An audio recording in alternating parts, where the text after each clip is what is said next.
Rani de Ocampo, nakilala siya bilang pambansang siko, pero ang mas importante doon, nakilala siya bilang modelo ng modernong power forward para sa Gilas Pilipinas. At yan ay ang stretch 4. Yung mga tipong power forward na hindi lang back to the basket, kayang mag-face up, kayang mag-perimeter, kayang tumira kahit sa tres.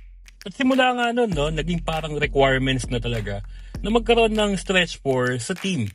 So ayun, pagkatapos niya, dumating sila Totoy Rosario, dumating yung mga magagaling na bata na parang sila Carl Tamayo, at naging parte na ng composition natin sa team na meron tayong stretch 4. Pero sa mga bata dyan, alam nyo ba na kahit dati sa PBA, maraming mga players na kayang maglaro ng stretch 4 para sa Gilas Pilipinas. Nung time na yon, wala pang Gilas, no?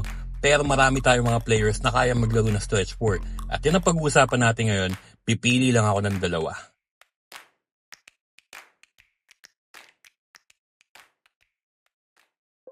Una ay si June Dimpot. Ito yung player na feeling ko talaga naglaro sa maling era. Kasi nung time na yon, uso yung mga brusco players eh.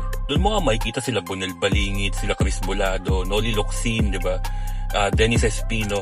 Itong si June Dimpot kakaiba eh. Kasi nag-e-enjoy talaga siyang maglaro sa labas at tumira sa labas. Naalala ko nga nung bata ako, ang dami niyang mga moves na ala Jordan.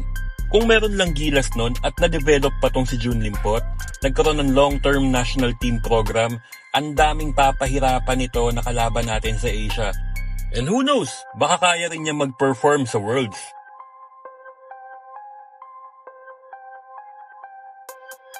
Pangalawa naman ay si Mark Telan. Ito sigurado ko kayang-kayang mag-excel nito sa Gilas Pilipinas. Grabe kasi tong player na to, ang galing mag-dribble, ang galing tumira sa labas, at sobrang taas ng IQ sa laro. Nasa kanya talaga halos lahat ng attributes ng isang stretch 4. Hindi man ganun kalaki yung katawan nito, sobrang haba naman ng wingspan at matapang at napakalakas din ng katawan. Isasama ko rin talaga dapat dito si Nelson Nasaitono at Noli Locsin. Pero medyo kinulang sila sa size eh. Pero kayo, tingin nyo, sino sa mga retired players natin ang kayang maglaro ng stretch 4 para sa Gilas Pilipinas? Comment nyo sa baba, pag-usapan natin.